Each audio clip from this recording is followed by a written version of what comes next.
जय श्री कृष्णा दोस्तों, कैसे आप लोग। हम उम्मीद करते हैं कि अच्छे और खुश होंगे। तो दोस्तों, आज की वीडियो में मैं ये लेके आई हूँ कि प्रतिदिन के पूजा में कौन सी ऐसी गलती है जो हमें नहीं करना चाहिए। अगर वो गलती हम करते हैं तो हमारे पूजा का फल हमें नहीं मिलता है। तो वीडियो शुरू करने से पहले मैं आप लोग से यही रिक्वेस्ट करूंगी कि अगर वीडियो अच्छा लगे तो चैनल को लाइक और सब्सक्राइब जरूर करें। कमेंट में जय श्री कृष्णा जरूर लिखें। आपके एक लाइक से हमें बहुत प्रेरणा मिलती है, हमें बहुत खुशी होती है कि आप लोग हमें सपोर्ट कर रहे हैं। अगर आप लोग हमें सपोर्ट करेंगे तभी तो हम आगे और कुछ भी बताने के लिए खुशी होगी हमें। तो आप लोग चैनल को लाइक सब्सक्राइब जरूर करें। तो चलिए हम शुरू करते हैं वीडियो को। सबसे पहले दोस्तों, अगर आप तांबे के लोटे में गुड़ डाल के सूर्य भगवान को जल देते हैं तो आप ये गलती ना करें। कभी भी आप तांबे के लोटे में गुड़ डाल के जल ना दें। तांबे के लोटे से अगर सूर्य भगवान को जल दे रहे हैं तो सिर्फ रोली और अक्षत और फूल डाल के आप जल दें। अगर आपको गुड़ डाल के देना है सूर्य भगवान को जल तो आप पित्तल के लोटे से या स्टील के लोटे से दे सकते हैं। वो भी अच्छा ही होता है, ये नहीं है। लेकिन तांबे के लोटे में गुड़ डाल के जल नहीं दिया जाता है, वो विष बन जाता है, वो विष का काम करता है, तो इसलिए।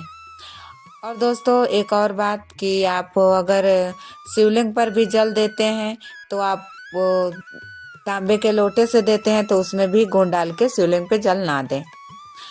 आप चाहे तो गुड़ अलग से वैसा भोलेनाथ के ऊपर चढ़ा सकते हैं, नहीं तो आप उस पर भी स्टील से और पित्तल के लोटे से जल दे। और शिवलिंग पे जल देने के लिए क्या क्या चाहिए, उसमें काले तिल चाहिए, अक्षत चाहिए, तो ये चीज़ें चाहिए। और चंदन आपको भोलेनाथ के ऊपर लगाने के लिए चाहिए।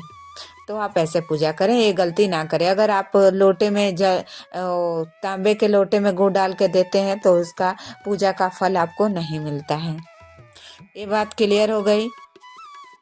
अगली बात कि प्रसाद कभी भी आप भगवान के सामने अगर आप प्रसाद चढ़ाते हैं तो ऐसा नहीं कि प्रसाद चढ़ा के आप पूरे दिन के लिए, पूरे रात के लिए छोड़ दीजिए।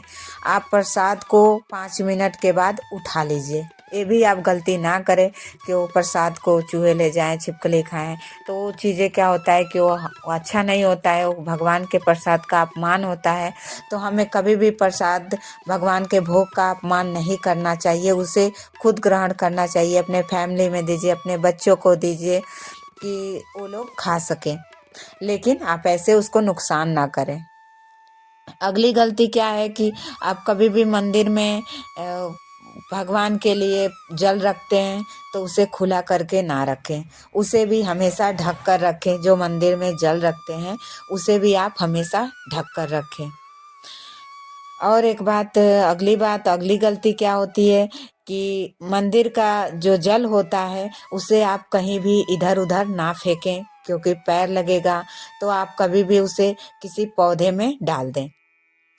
और अगली बात कि मंदिर का जो दीपक होता है, जो हम सुबह शाम दिया जलाते हैं मंदिर में, उस दीपक को हमें रोज धोना चाहिए। ठीक है, आप रोज सुबह शाम नहीं धो सकते, लेकिन सुबह जला दीजिए धो के, फिर शाम को भी जला दीजिए, फिर उसके अगले दिन आप उसको धोकर नया बत्ती डालकर ही आप दीपक जलाएं।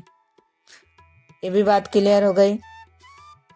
और एक बात कि दोस्तों, कभी भी कोई भी पाठ कर रहे हैं, जैसे कि कोई भी भगवान के सामने बैठ के आप पाठ कर रहे हैं, चाहे कोई भी कथा पढ़ रहे हैं, तो कभी भी खड़ा होके नहीं करना चाहिए। कभी भी उसको आसन पे बैठ के ही करना चाहिए। और एक बात दोस्तों, आरती बहुत लोग करते हैं, बैठ के आरती करते हैं, तो आरती कभी भी बैठकर नहीं किया जाता है। भगवान के सामने जो आरती आप सुबह शाम करते हैं, कभी भी उसे खड़ा होकर करना चाहिए। चाहे आपका मंदिर नीचे हो चाहे ऊपर हो, अगर ऊपर है तो पाठ कर रहे हैं तो खड़े होकर नहीं, आप आसन डाल के पाठ करें। और अगर आप आरती करने जा रहे हैं तो आप खड़े होकर आरती करें। ये चीज़ भी आप ध्यान में रखिएगा। ये गलतियाँ, जो छोटी छोटी गलतियाँ होती है ना, इससे हमारे पूजा में मिलने वाला फल हमें नहीं मिलता है।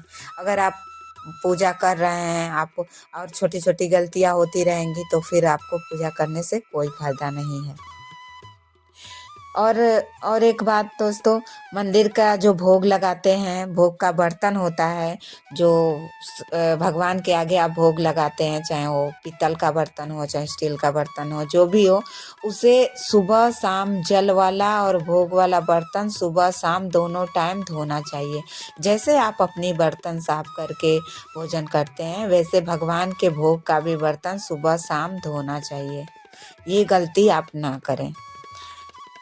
तो दोस्तों और एक बात है, आप उस अपने घर में सुंदरकांड का पाठ सुबह जरूर करें। स्नान करने के बाद पाठ तो ऐसे आप शाम को भी कर सकते हैं, लेकिन शाम को आदमी शुद्ध नहीं रहता है। अगर आप स्नान कर रहे हैं सुबह शाम दोनों टाइम, तब तो ठीक है कि आप शाम को भी कर सकते हैं, लेकिन सुबह कहते हैं कि नहा धो के ही आप सुबह पाठ कर सकते हैं।